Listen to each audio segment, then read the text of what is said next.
ধন্যবাদ। আলহামদুলিল্লাহ, শুকুর আলহামদুলিল্লাহ।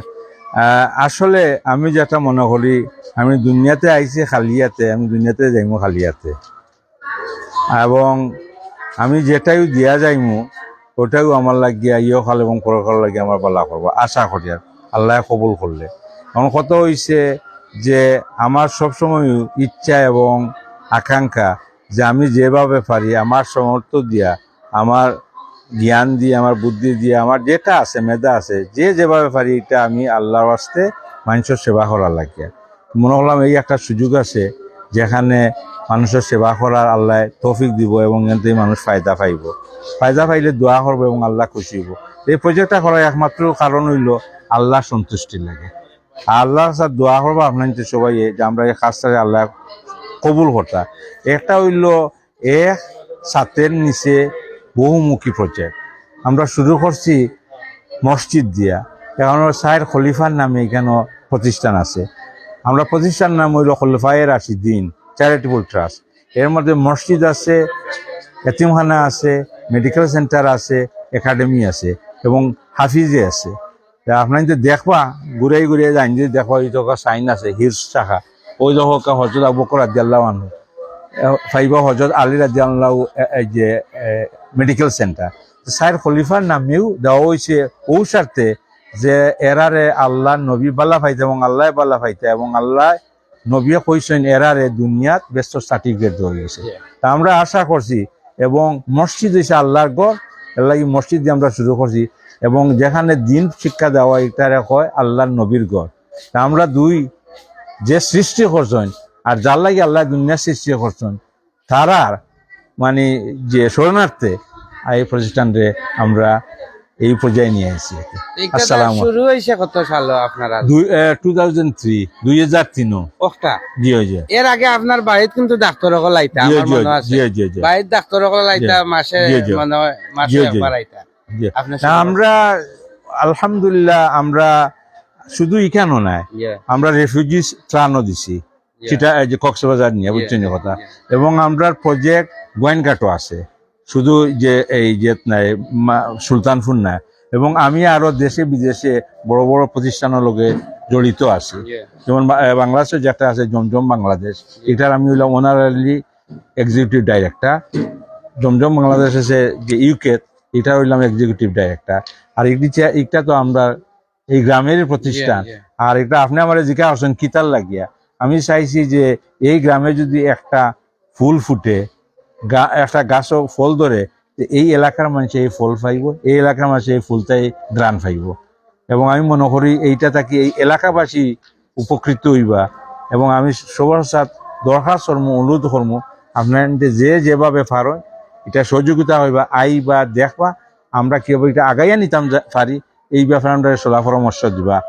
এবং কেউ যদি 1 টাকাও দিতে আল্লাহ হস্তে শরীক হইতে চাই, ওটার কোনো ইয়ে নাই, ওটাও পারবা।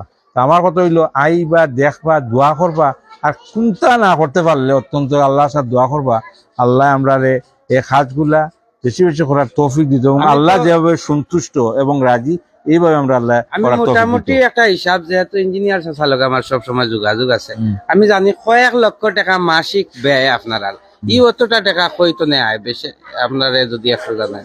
পয়সার তো মালিক আমি নাই, পয়সার মালিক আল্লাহ, আল্লাহ দেন। আমরা ফ্যামিলি, আমরা ভাই বোন 4 জন, আলহামদুলিল্লাহ আমরা ভাই বোন সবাই আল্লাহ আমরা লেখাপড়া করার তৌফিক দিছে। আমি আর একটা কথা অ্যাড করি, আর আমার ফুফু 2 জন আছেন, তারা লন্ডনের ব্যারিস্টার। তো বুঝরা আপনারা, এটা কিন্তু টেকার বস্তা, এটা বাঙ্গাইলে ইনোর 1 বস্তা ইনো আনলে 140 বস্তা হয়ে যায়, বুঝলি? ইনো 1 বস্তা বাইন বেটিয়া, আর ইনো যদি টেকা এগুলো আনিয়া বাঙ্গাইলেন 140 বস্তা, এটা কিন্তু 10 বস্তা হইলে এটা প্রতিষ্ঠান চলবো।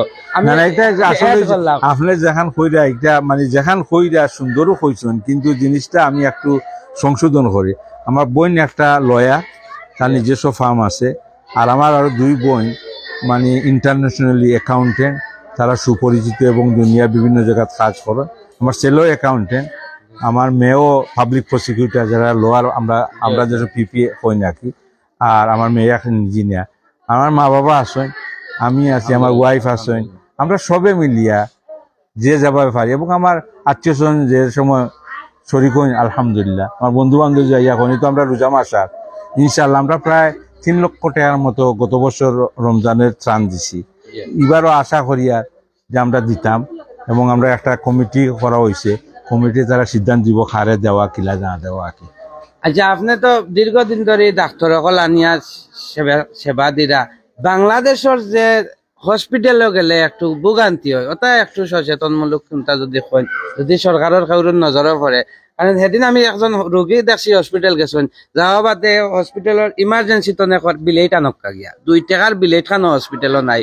আমরা কোন দেশে আছি একটু কইবা। এটা তো আসলে হয়েছে কি এগুলা পলিটিক্যাল জিনিস, এগুলা আমার দ্বারা হওয়া। আমি politic না, আমরা সাধারণ প্রবাসী জনগণ মানুষ, হিসাবে। প্রবাসী মানুষ আইছি, আমি আইছি।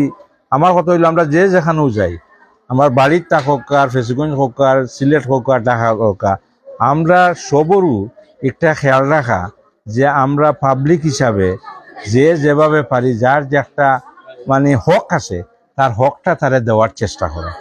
হয়তো সবসময় আমরা পারতাম না 100%, কিন্তু আমরা চেষ্টা করতাম মহৎভাবে, সৎভাবে, বুঝছেন নি?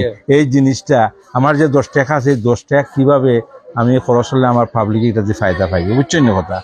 এই লোক আর একটা জিনিসের সুখবর হইল আপনার তো ইনশাল্লাহ এলাকাবাসী লোকাল ডিমান্ড, লোকাল মানে গ্রামবাসী হয়েছেন যে তাই একজন মহিলা ডাক্তার দিলে ভালো হয়। তো ইনশাল্লাহ আমরা একজন মহিলা ডাক্তার পাওয়ার খুবই আশ্বাস, এবং আইসইন আমরা দেখিয়ে যাইতা। আশা করি তাই যদি আমরা দেখিয়া পছন্দ লাগে যে তাই রেগুলার আমরা আইয়া আমরা যে মা বই না আসেন এরারে মানে দেখা করবার, সেবা দেওয়ার চেষ্টা করবো। ধন্যবাদ চাচারে। আরো লম্বা করিয়া একদিন বাড়ির যাইমু গিয়া আরো কিছু গপ শুনমু। আপনার ধন্যবাদ, আপনার লগে মাতিয়া